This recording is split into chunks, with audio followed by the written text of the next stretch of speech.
amados de Deus, vamos para mais um capítulo da novela Gênesis. Hoje o 14º capítulo, né? Começa com Terá sendo chamado pelo sumo sacerdote e ele fala para a esposa que deve ser a proposta que ele fez de negociar pelo reino de Ur. E lá no palácio ele encontra Nade, que se declara para ele e diz que depois dos votos dela com o Deus dela, que vai passar algum tempo, ela quer casar com ele. É comum lá no reino de Ur os casamentos múltiplos, né? E ele é advertido por Deus acerca da ganância, né?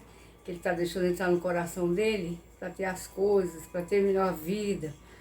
E Deus alerta sobre essa ganância e a falta de controle sobre essa ganância, né? E é citado na novela, a voz que sempre faz a voz de Deus, né? É o Provérbios 1,19, que diz que a cobiça, ela prenderá todo aquele que se entrega para ela, né? Isso é interessante a gente meditar. Ela vai falar com o tio, sumo sacerdote, para interceder acerca de Terá, para ele ganhar esse cargo tão sonhado e mudar de vida, melhorar de vida, né? Porque ela espera um dia até casar com ele, então ela quer que ele se enrique, que ele fique bem. E o tio vai e diz que não é assim, que só porque ele salvou ela lá no deserto, que ele vai dar esse cargo, porque é um cargo de muita importância, e tem que ver se ele sabe realmente negociar. Ele pode ser uma boa pessoa, que salvou ela e tudo mais, mas se ele não for um bom negociante, não vai dar certo. Então ele tem que passar por essa prova, que o sumo sacerdote falou para ele fazer, né? Que é ir lá no ermitão e conseguir, né? Não só as cabras, como conseguir o queijo, né? A receita do queijo que eles querem fazer, em quantidade, né?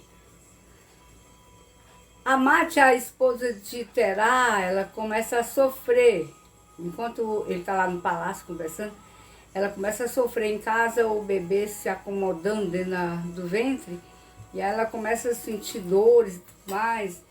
Aí as vizinhas acordam, correm para ela, né? E uma traz um ídolo e coloca lá, que o ídolo vai mitigar as dores e tudo. E ela não quer, ela se aborrece e manda tirar o ídolo. E a pessoa fica assim meia desnorteada, meia cabreira com a história dela não querer o ídolo. Eles não entendem, né? Porque eles são idólatras. E aí ela pede para retirar esse ídolo. O sumo sacerdote, né? O Terá volta lá do sumo sacerdote e presencia os gritos da mulher lá dentro da tenda. Ele quer entrar para ver o que está acontecendo com a sua esposa, se o filho está nascendo. Mas as mulheres não deixam, não permitem, porque ele é homem e ele vai atrapalhar. E elas terminam dando um jeito no negócio. E o neném se acomoda dentro do ventre e passam as dores. Então ela fica bem, a Mate, né? Nade, por sua vez, ela contrata, ela está decidida a querer Terá de qualquer jeito. Então ela contrata uma serviçal para vigiar o casal, tanto Terá como a Mate, sua esposa. A Mate e Terá, quando estão bem em casa, já perto de dormir, que ele ia viajar no dia seguinte, eles conversam, né, com carícias, assim, palavras e tudo, e conversa sobre a viagem dele, o contato que ele vai fazer com o ermitão para conseguir essas receitas, para conseguir esse cargo, que é o que ele quer.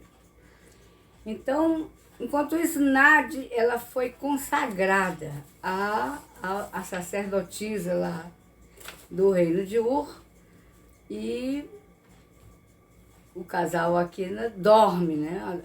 Enquanto Terá e sua esposa dormem, lá ela está sendo consagrada no palácio, E ele dorme, o Terá dorme e sonha com Nade vindo atrás dele e beijando. Né? Ele acorda assustado já de madrugada e se despede da esposa e vai para essa missão que o sumo sacerdote deu para ele. E então, né, homens enviados por aqueles outro sacerdote que está abaixo do sumo sacerdote, mas que não quer que Terá consiga esse trabalho, ele envia esses homens para vigiar, para irem atrás dele nessa missão e não deixar que ele tenha êxito, não deixar ele voltar com essas cabras e com essa receita do queijo. E os homens disseram, e o que é que a gente pode fazer, até onde a gente pode chegar? E ele disse, pode até matar, mas não pode deixar ele voltar para se dar bem, né? Nada, então, lá no dia seguinte da sua consagração, ela faz um amuleto para Terá, né, vencer junto aos deuses estranhos dos outros povos onde ele vai. Ela acha que está fazendo bem para ele, já foi acostumada com isso. E as outras sacerdotisas ficam, vamos dizer, criticando, porque ela está se interessando por esse homem que é pobre e com tanto homem rico e homem importante lá no Reino de Ouro. Ela está de olho nesse pobre, né? E ela diz que elas não sabem quem é ele, porque ele é um homem bem interessante, né? Ele vai seguido sempre pelos capangas. Lúcifer então se materializa, fala com ele e dá conselhos para que ele não se dê bem, né? Enquanto isso, a esposa do rei no palácio, ela está enciumada com a presença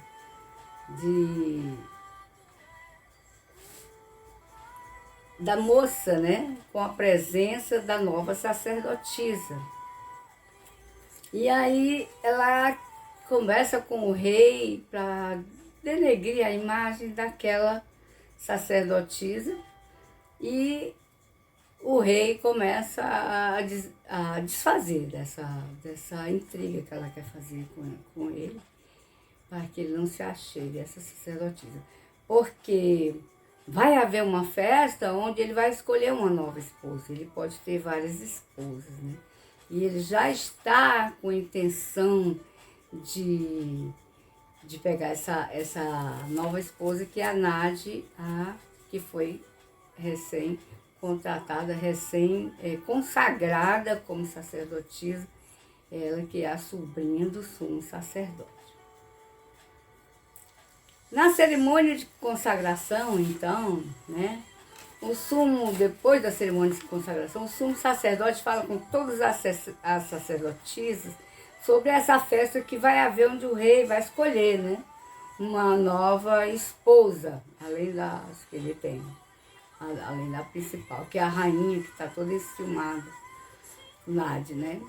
Mas e isso precisa ser feito para completar o ritual que eles fazem aos deuses, para poder dar fertilidade para a nação deles.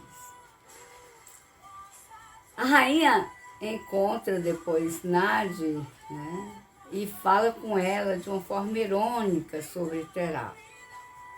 Você está vendo os olhares dela para ele, coisa e tal.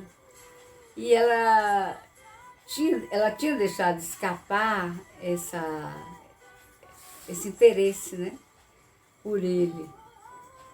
E Nádia sai e desconversa. Nem que sim, nem diz que sim, nem que não. Terá encontra o ermitão. E começa então um relacionamento que não é desamistoso. Ele começa a mostrar que as cabras dele podem ficar doentes porque estão comendo uma planta, e que essa planta está começando a ficar doente com fungos e tudo, e pode matar as cabras. O ermitão se interessa por isso. E os vigilantes do oficial que mandou seguirem Terá, eles começam a desconfiar de que ele vai dar certo. Ele vai conquistar a atenção e o interesse do ermitão e vai acabar conseguindo. Então, termina a novela, né? Além disso, lá na tenda de Amate, a vizinha descobre, por causa de um cachorro que está cavando, ela vai cavar no lugar onde o cachorro está cavando, com tanta ansiedade, e ela acha os ídolos que Terá escondeu.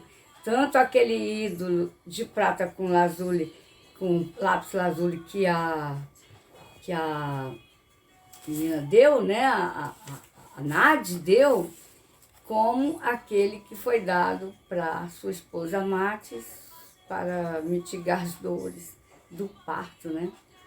E a vizinha acha, desenterra, coloca dentro da roupa o que é caro, o que foi dado, né, pela Nade para Terá, e o que ela fez, o que ela entregou, ela vai tomar satisfação com a Mate, porque que ela enterrou esse ídolo, porque é uma afronta aos deuses do lugar, e que a perspectiva que fica aí vai de que ela será penalizada pelo povo da cidade por causa da desfeita que fez aos ídolos, né?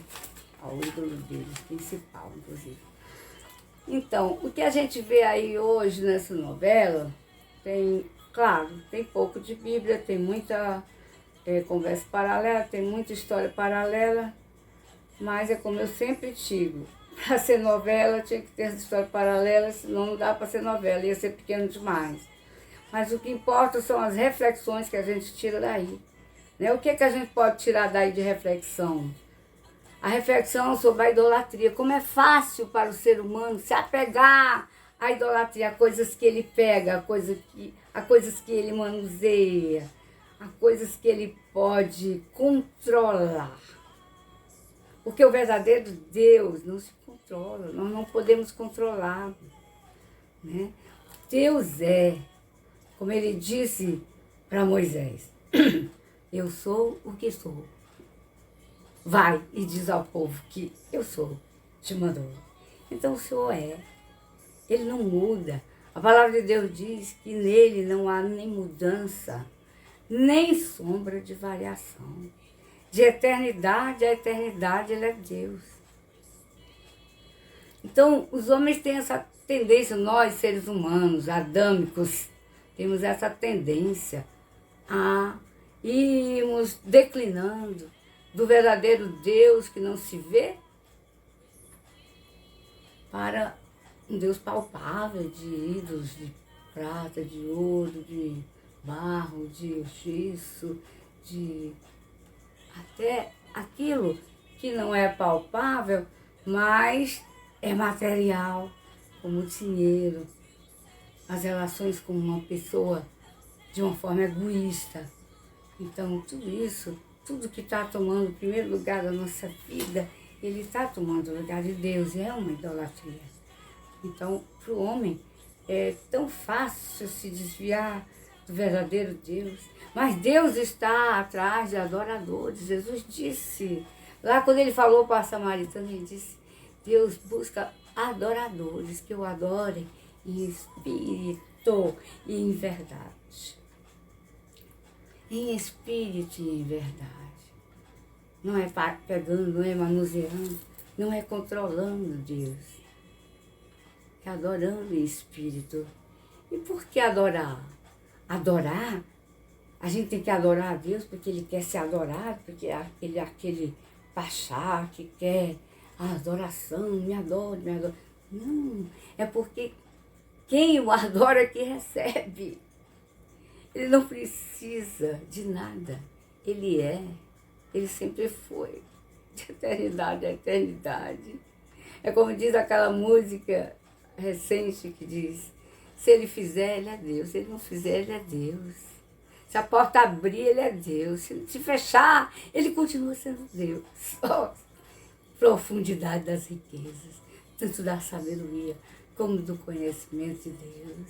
Quem deu a ele primeiro, para depois receber? Não, ele sempre dá primeiro. A palavra de Deus diz que ele que buscou, nos buscou, ele que nos amou primeiro. No projeto Jesus Cristo, Jesus veio pagar um preço e ele nos amou primeiro, quando nós ainda éramos pecadores, todo errado. Nós ainda somos pecadores? Somos, mas somos pecadores arrependidos, que queremos mudar, e para isso nós recebemos do Espírito dele, que só foi possível entrar em nós, porque ele morreu, porque ele pagou o preço, porque ele ressuscitou e enviou o seu Espírito para entrar dentro daquele que crê, dentro daquele que quer ter negócio com Deus. Que Deus abençoe.